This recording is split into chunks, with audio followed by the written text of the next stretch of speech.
विद्यार्थी मित्रांनो नमस्कार. सरस्वती भुवनच्या युट्यूब चॅनलमध्ये तुमच्या सगळ्यांचे स्वागत. मित्रांनो, आपण इयत्ता 8वी मध्ये आज त्रिकोणाची एकरूपता म्हणजेच कॉन्ग्रुअन्स ऑफ ट्रायंगल याबद्दल थोडी विस्तृत चर्चा करणार आहोत. मागील वर्षी म्हणजे इयत्ता 7वीला आपण त्रिकोणाची व्याख्या, त्रिकोणाचे प्रकार म्हणजे बाजूवरून आणि कोणावरून हे आपण पाहिले. आता आपल्याला त्रिकोणाची एकरूपता, आता एकरूपता ह्या शब्दातच पूर्ण आलं. एकरूप म्हणजे सारखे, तंतोतंत. आता जर मी माझा हा हाताचा विचार केला, हा माझा तळवा, हा माझा दुसरा तळवा. मी जेव्हा हे दोन तळवे एकमेकावर ठेवतो तेव्हा विद्यार्थी हे एकमेकाशी तंतोतंत जुळले. आता हेच मी त्रिकोणाच्या संदर्भात करणार आहे. पण त्याच्या आधी आपण त्रिकोणाची व्याख्या, त्रिकोण कोणाला म्हणायचं हे पाहू. Three non-collinear points when I join together it forms a triangle. म्हणजेच तीन नैकरेषीय बिंदू जेव्हा मी एकमेकांना जोडतो ती जी आकृती तयार होते ती आकृती असते त्रिकोण. आता माझ्याकडे हा ए बिंदू आहे, माझ्याकडे हा बी बिंदू आहे आणि माझ्याकडे हा सी बिंदू आहे. तिन्ही बिंदू एका रेषेत नाहीयेत, त्याला आपण नैकरेषीय बोलतो. आता हा मी ए बी शी जोडतोय, हा मी बी सी शी जोडतोय आणि सी ए शी जोडतोय. ही जी आकृती तयार झाली याला आपल्याला त्रिकोण म्हणायचंय. याला तीन व्हर्टायसेस आहेत, ए बी सी. त्याला तीन बाजू आहेत, बाजू ए बी, बाजू बी सी आणि बाजू ए सी. आता जेव्हा मला दोन त्रिकोणाच्या एकरूपतेबद्दल बोलायचंय तर माझ्याकडे एकूण 6 गोष्टी आहेत. म्हणजे माझ्याकडे 3 अँगल झाले आणि 3 साईड झाल्या.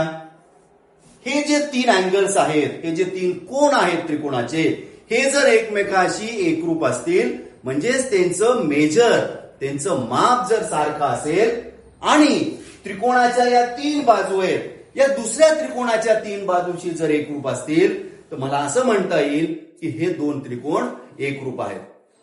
आता प्रत्यक्ष आपण त्रिकोण घेऊन ही संकल्पना स्पष्ट करू. पहा विद्यार्थी मित्रांनो, हे जे दोन त्रिकोण आहेत, हे दोन त्रिकोण मी एकमेकावर ठेवतो याचाच अर्थ एकमेकाला ते तंतोतंत जुळतात का नाही ते आपल्याला पाहिजे. हा एक त्रिकोण आहे आपला, दुसरा एक त्रिकोण आहे, आपण मॅच करूया. या त्रिकोणाची ही बाजू या त्रिकोणाच्या ह्या बाजूशी मॅच होते का, तंतोतंत जुळते का, म्हणजेच दोन बाजू एकरूप आहेत. या त्रिकोणाच्या, आता मी संगत बाजूचा अर्थ करतो. संगत बाजूची संकल्पना या ठिकाणी आपण स्पष्ट करूया. मी एक ट्रायंगल काढतोय, याला नाव देतो ट्रायंगल एबीसी. मी एक दुसरा ट्रायंगल काढतोय, याला ट्रायंगलला नाव देतोय पी क्यू आर.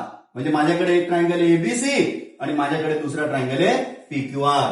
आता आपण काय म्हणालो, त्रिकोणाच्या 6 गोष्टीपैकी 6 गोष्टी कोणत्या आल्या, 3 कोण आले आणि 3 बाजू आल्या. पहा, हा कोण ए, या कोण पी, हा एकमेकाशी संगत आहे. संगत म्हणजे एकाच एक संगतीनुसार. मला जर त्रिकोण नाही दिसला आणि मला नुसतं त्रिकोणाचं नाव जरी दिसलं तरी मला एकाच एक संगती काढता यायला पाहिजे. हा त्रिकोणाचा पहिला अल्फाबेट ए, हे त्रिकोणाचं पहिला अल्फाबेट बी, हे एकमेकाशी एकाच एक संगती आहे. आता मी या ठिकाणी काही सिम्बॉल काढतो, त्याच्याकडे लक्ष द्या. कारण की भूमितीमध्ये सिम्बॉल आपण काढले याला फार महत्व आहे. Look here. आता पहा,